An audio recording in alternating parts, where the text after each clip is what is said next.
શ્રી વિષ્ણુ સહસ્ત્ર નામનો પાઠ। વિષ્ણુ સહસ્ત્ર નામ સ્તોત્ર એ મહાભારતના અનુશાસન પર્વમાં ભીષ્મ પિતામહ દ્વારા યુધિષ્ઠિરને જણાવવામાં આવેલા ભગવાન વિષ્ણુના 1000 પવિત્ર નામો છે, જેનો પાઠ કરવાથી પાપોનો નાશ, મોક્ષ પ્રાપ્તિ અને ભય મુક્તિ મળે છે। નિયમિત પાઠથી દુશ્મનોનો નાશ, સમૃદ્ધિ અને માનસિક શાંતિ મળે છે। ખાસ કરીને તુલસી કે પીપળા પાસે બેસી પાઠ કરવાથી વિશેષ પુણ્ય મળે છે।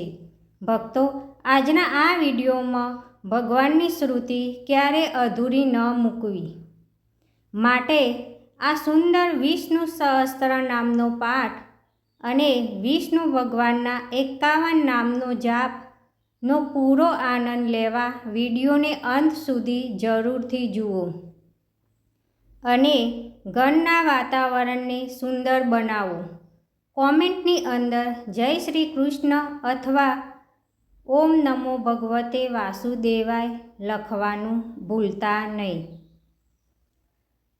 હવે આપણે સાંભળીશું વિષ્ણુ સહસ્ત્ર નામનો પાઠ।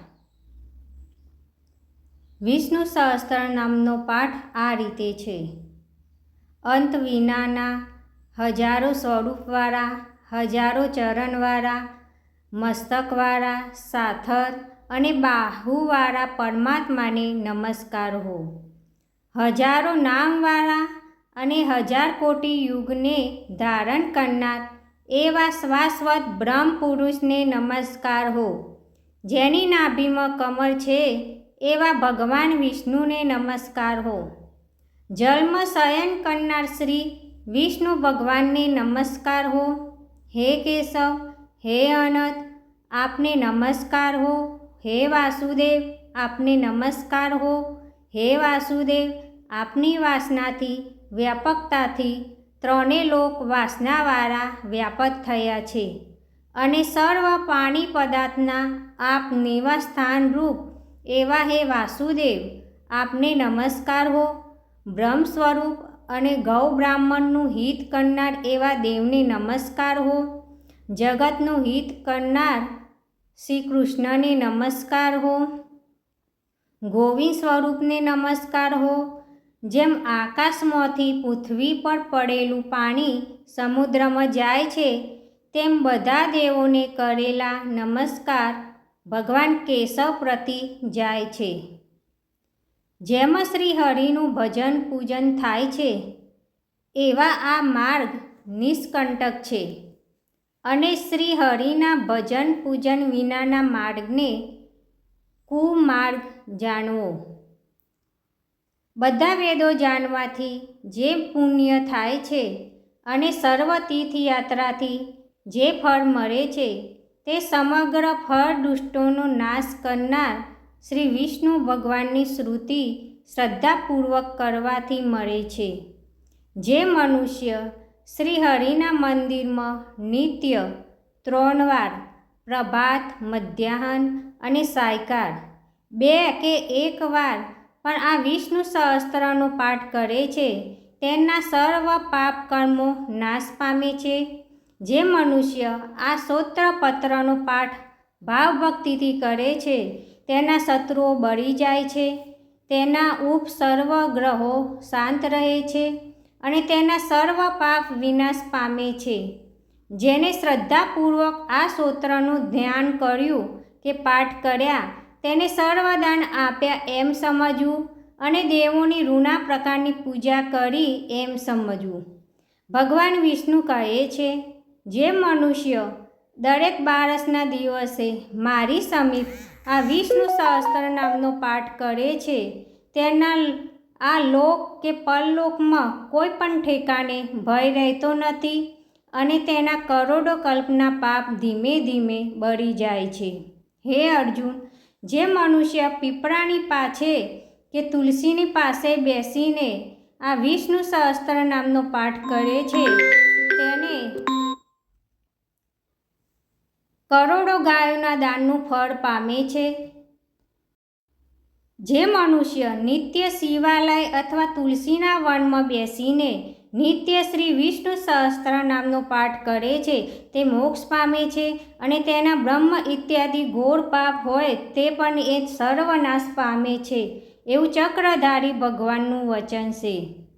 ઇતિ શ્રી જન્મ મહાભારત ભીમ યુધિષ્ઠિર સંવાદે શ્રી વિષ્ણુ દિવ્ય સહસ્ત્રના શ્રુતિ સંપૂર્ણ. ભક્તો, વિષ્ણુ સહસ્ત્ર નામનો પાઠમાં ભગવાન વિષ્ણુના 1000 નામનો ઉલ્લેખ કરવામાં આવે છે, પણ આપણે વિષ્ણુ ભગવાનના 51 નામનો જાપ કરીશું.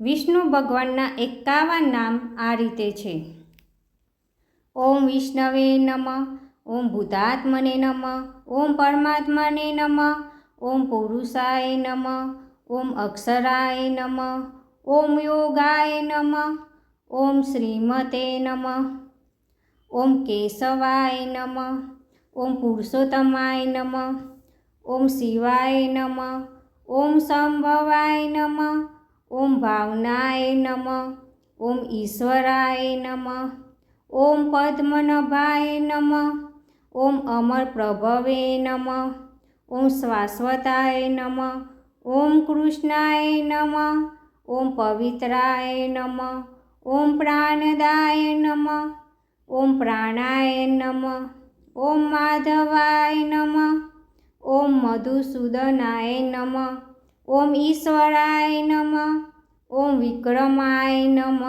ઓમ ક્રમાય નમઃ, ઓમ કૃતજ્ઞાય નમઃ, ઓમ કૃત્યાય નમઃ, ઓમ સુરેશાય નમઃ, ઓમ શરણાય નમઃ, ઓમ સમણે નમઃ, ઓમ પ્રજાભવાય નમઃ, ઓમ સર્વદર્શનાય નમઃ, ઓમ અજાય નમઃ, ઓમ સર્વેશ્વરાય નમઃ, ઓમ અચ્યુતાય નમઃ, ઓમ વસવે નમઃ, ઓમ સત્યાય નમઃ, ઓમ સમાય નમઃ, ઓમ રુદ્રાય નમઃ, ઓમ અમૃતાય નમઃ, ઓમ જનાર્દનાય નમઃ, ઓમ વેદાય નમઃ, ઓમ ચતુર્ભુજાય નમઃ, ઓમ ભોજનાય નમઃ, ઓમ વિજયાય નમઃ, ઓમ વામનાય નમઃ, ઓમ નિયમાય નમઃ, ઓમ યમાય નમઃ,